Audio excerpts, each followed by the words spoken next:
Morning friends, good morning from new Digha. আমি এই নতুন এপিসোডটা আবার শুরু করছি নিউ দীঘার থেকে। নিউ দীঘার এই হোটেল রুমে আমি এখনও বসে রয়েছি, দেখতে পাচ্ছ। এটা হচ্ছে নেক্সট ডে, তোমরা যে এপিসোডটা দেখলে তার এটা নেক্সট ডে। আমরা অলরেডি নিচে কিন্তু বুফে ব্রেকফাস্ট করে চলে এসেছি। এখানে বুফে ব্রেকফাস্ট কমপ্লিমেন্টারি। ব্রেকফাস্টে মেনুগুলো আমি শ্যুট করেছি, কিন্তু আমি সেরকম প্রপারলি নিচে আমি ব্লগ করতে পারিনি, কারণ ওখানে অনেক লোকজন ছিল। ওখানে অনেক লোক ছিল, তাই জন্য আমি সেরকমভাবে শ্যুট করিনি নিচে। ফার্স্টে ছিল হচ্ছে কর্নফ্লেক্স ছিল, ব্রেড ছিল, স্যান্ডউইচ ছিল, আম পান্নার জুস ছিল, পরোটা ছিল, আলুর তরকারি ছিল, আর লাস্ট ছিল হচ্ছে সসেজ ছিল, চিকেন সসেজ, আর উপমা খিচুড়ি। হ্যাঁ, উপমা খিচুড়ি, ওটস, এগুলো সব ছিল ব্রেকফাস্টে। প্লাস এদের টি সিস্টেমও নিচে ছিল, টি আমরা খেলাম। এবার আমরা রেডি হচ্ছি, রেডি হয়ে তালসারির দিকে বেরোবো। তালসারি দেখবো, ওখান থেকে একটা শিব টেম্পল আছে, শিব টেম্পলটাও দেখবো। দেখে আমরা দীঘার হোটেলে ব্যাক করবো, ব্যাক করে লাঞ্চ টাঞ্চ করবো। আমরা বেরিয়ে গেলাম হোটেল থেকে তালসারির দিকে। গুগলে তালসারি মারলে কিন্তু একটা নতুন রাস্তা দেখাচ্ছে, এটা উদয়পুর সি বিচ দিয়ে। ওটা কিন্তু কমপ্লিট হয়নি এখনও, ওটা আমরা ট্রাই নিলাম ওখান দিয়ে যাওয়ার জন্য। ওখান থেকে লোকরাই বললো, লোকাল লোকরা বললো কমপ্লিট হয়নি। তাই জন্য আমরা যেটা পুরোনো রাস্তা উদয়পুর সি বিচে, উদয়পুর বলছি, তালসারির বিচে, তালসারির যাওয়ার রাস্তা যেটা পুরোনো রাস্তা, ওইটাই আমরা ধরেছি, ওটা দিয়ে যাচ্ছি তালসারি। এই সামনে আসছে চণ্ডীপুর মোড়। এই চণ্ডীপুর মোড় থেকে আমাদের লেফট নিতে হবে। এখানেই এই চন্দনেশ্বর শিব টেম্পলটাও পড়বে, আর একই রাস্তায় ওখান থেকে সোজা বেরিয়ে গেলেই আমাদের তালসারি বিচ। এই যে স্ট্যাচু আছে, স্ট্যাচু থেকে আমরা এখান থেকে লেফট নিয়ে নেবো।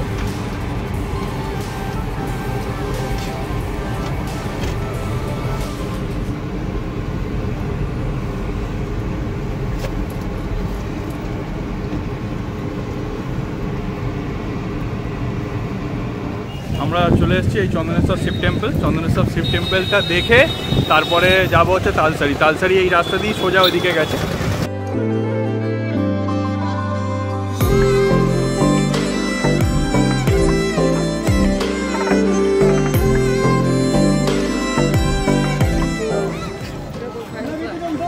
এই হচ্ছে চন্দনেশ্বর টেম্পলের গেট।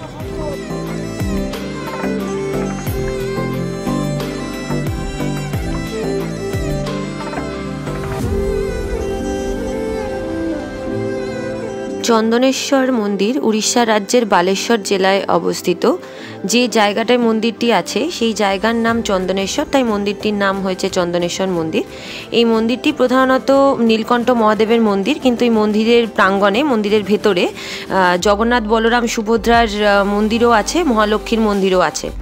এই মন্দিরটা হচ্ছে উড়িষ্যার পুরনো কলিঙ্গ স্থাপত্যের শৈলীর নিদর্শন আর কি পাওয়া যায়। এর মানে যেভাবে তৈরি হয়েছে সেখানে কলিঙ্গ স্থাপত্যের নিদর্শন আছে। আর এটার প্রধান জিনিস হলো যেটা, চৈত্র মাসে এখানে সংক্রান্তির সময়তে উড়িষ্যার নববর্ষ পালন করা হয় এবং 13 দিন ধরে এখানে উৎসব পালন করা হয়। মন্দিরটার চারপাশ বা মন্দিরটার ভেতরে একটা অদ্ভুত শান্তি বা সৌন্দর্যের নিদর্শন আপনারা পাবেন এই মন্দিরটার ভেতরে। এটি হলো চন্দনেশ্বর মন্দির। দীঘার থেকে মোটামুটি 6 কিলোমিটার দূরে এই মন্দিরটা অবস্থিত। একদম বেশিক্ষণ সময় লাগে না, মোটামুটি 15 মিনিটের মধ্যেই আপনি মন্দিরটায় পৌঁছতে পারবেন দীঘার থেকে। শুভ রথযাত্রা, আজকে শুভ রথযাত্রা, আর আজকে জগন্নাথ দেবেরও দর্শন পেয়ে গেলাম। তবে কিন্তু জগন্নাথ দেবের দর্শন করিয়ে দিলাম। হ্যাঁ, তবে কিন্তু পুরীতে নয়, দীঘাতে। আমরা চন্দনেশ্বর টেম্পল দেখা হয়ে গেল। এত গরম ছিল, মানে খালি পায়ে জুতো খুলে ঢুকেছি, পা রাখা যাচ্ছে না, এতটাই মানে গরম ছিল। আর এই হচ্ছে আমাদের তালসারি যাওয়ার রাস্তা, চন্দনেশ্বর টেম্পল থেকে একদম সোজা। রাস্তাটা তো ভালোই, ভেতর দিয়ে রাস্তা, খুব সুন্দর রাস্তা।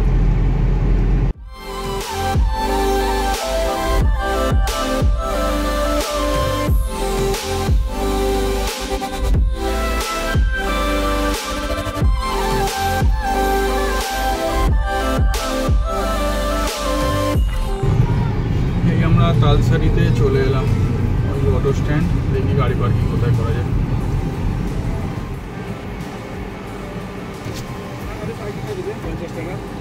কত টাকা? 50 টাকা পার্কিং। 50 টাকা পার্কিং। আমরা চলে এলাম এখানে। এখানে কিন্তু বোটে করে একটা আইল্যান্ডে নিয়ে যায়, ওখানে নিয়ে গিয়ে ছেড়ে দেয়। ওখানে মানে আমরা ঘুরতে পারবো, ঘোরার পর আবার ওখান থেকে বোটে করে সেখান থেকে এখানে নিয়ে এসে ছেড়ে দেয়। তো ওইটা বলছে এখন বন্ধ আছে, যেহেতু জোয়ার আছে, 2-2:30টার পর থেকে চালু হবে, এখন চালু নেই ওটা।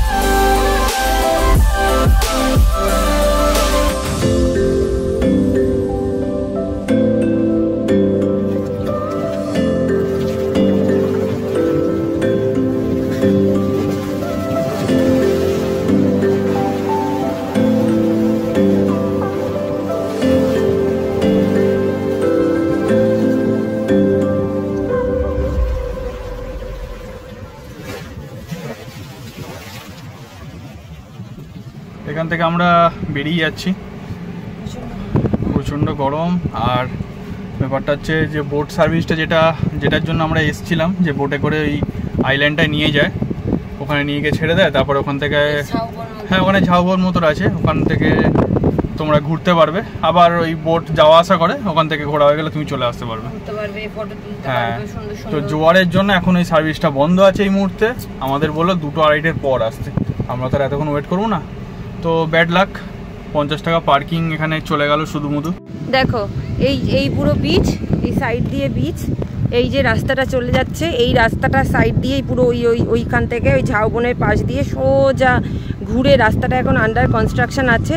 যেটা উদয়পুরের বিচের সাইড দিয়ে আমরা প্রথমে ট্রাই নিয়েছিলাম, লোকাল লোকরা মানা করেছিল যে এখনও রাস্তা কমপ্লিট হয়নি, সেই রাস্তাটাই হচ্ছে এই রাস্তাটা, যেটা কমপ্লিট হয়ে গিয়ে পুরোটা এই যে এইখান থেকে এই যে তোমরা চলে আসতে পারবে এই তালসারির এই জায়গাটা, এই রাস্তাটা।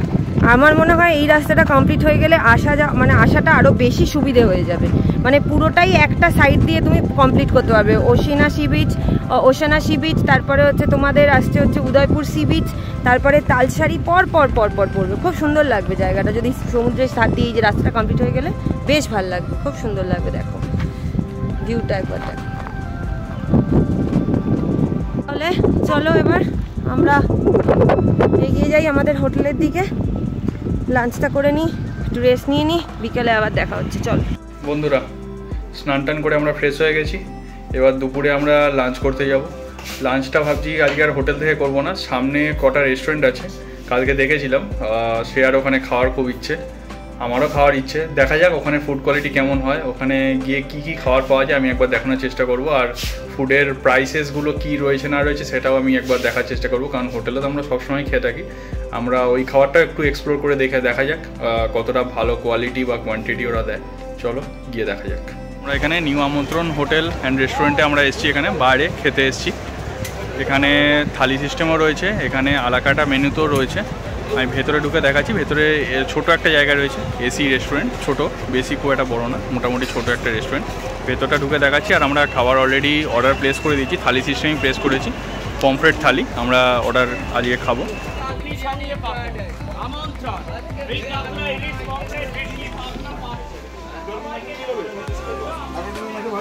এই হচ্ছে গেট। হ্যাঁ, এই হচ্ছে ভেতরে সব খাচ্ছে, এসি রয়েছে, এটা আমাদের টেবিল। মেনুগুলো আমি দেখিয়ে দিচ্ছি, আর খাবার এলে আমি দেখাচ্ছি, মেনুগুলো আমি দেখিয়ে দিচ্ছি।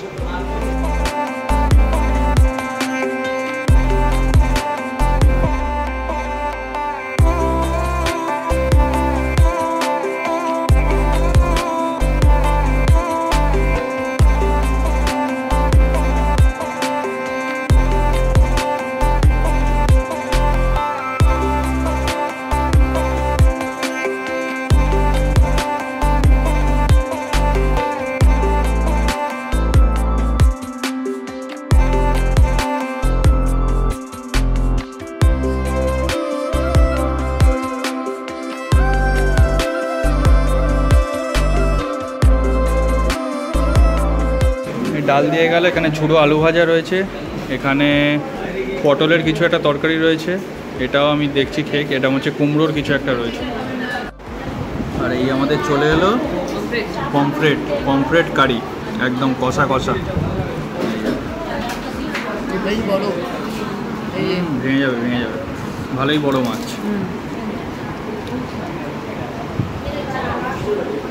পমফ্রেটটাকে ঢেলে নিয়েছি। পমফ্রেটটা তো পুরো মানে ভুনার মতো লাগছে, পুরো কালো একদম।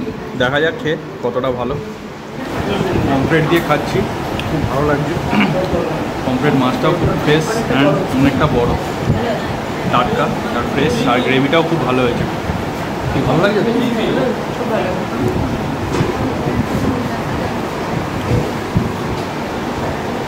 ভালো। দুপুরবেলা তো জমিয়ে খাওয়া দাওয়া হলো পমফ্রেট দিয়ে। এখন একটু আমরা রেস্ট নিয়েছি। রেস্ট নিয়ে এবার আমরা দীঘা মোহনার দিকে একটু যাব। মোহনা মানে দীঘা, ওল্ড দীঘা দিয়ে একটা মোহনা ওদিক থেকে যাওয়া যায় রাস্তা আছে, খুব সুন্দর, সি সাইডের পাশ দিয়ে। ওইখানে আমরা একটু ঘুরতে যাব। ওখান থেকে ঘুরে তারপরে আমরা একটু মার্কেটে আসবো। নিউ দীঘার এখানে মার্কেট, এই যে দেখা যাচ্ছে পেছনে আমাদের, এই নিউ দীঘার মার্কেটে আসবো। এসে ওখান থেকে কিছু শপিং করা রয়েছে, টুকটাক কিছু শপিং করব। এই যে আমরা চলে এলাম ওই দীঘা যে মোহনা যাওয়ার যে রাস্তা, এই সি সাইড দিয়ে, খুব সুন্দর, এই পাশেই সমুদ্র।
এই জায়গাটা কিন্তু দারুণ জায়গা, দারুণ।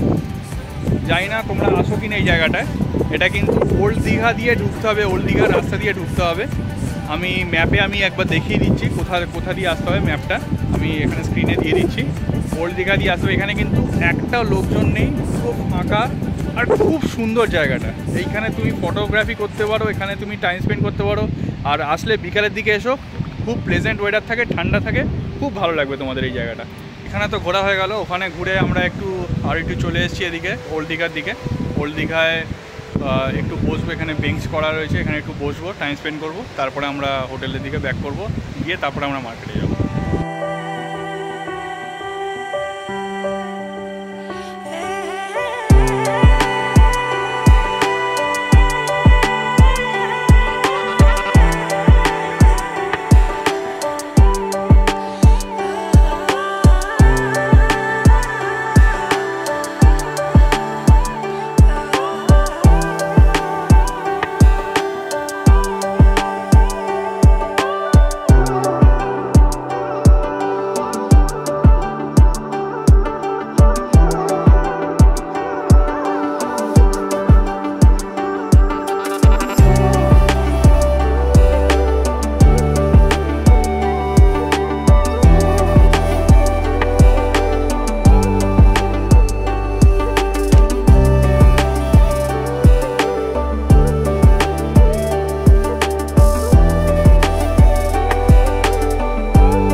লাইন দিয়ে সব মার্কেট বসে রয়েছে।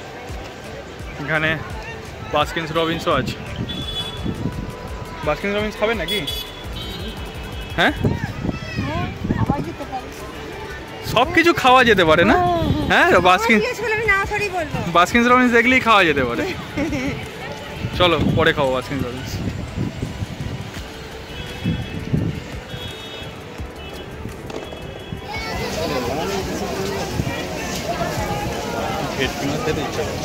ভেটকি মাছটা দেখো শুধু সাইজটা,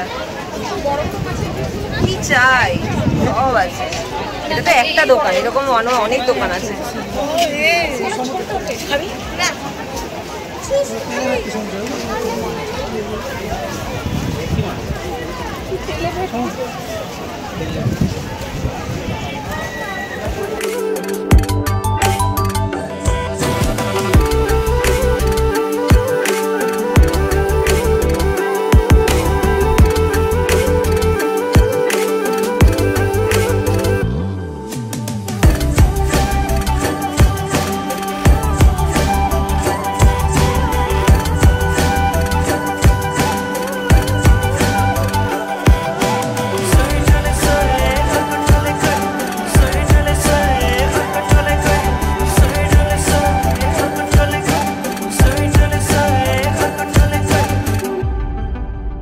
তন্দুরি চিকেনগুলো কেমন লাগলো? দেখে দেখে লোভ লাগছে তো চিকেনগুলো, আমারও লেগেছিল, তাই জন্য ওখান থেকে তন্দুরি চিকেন কিনে খেয়েছি।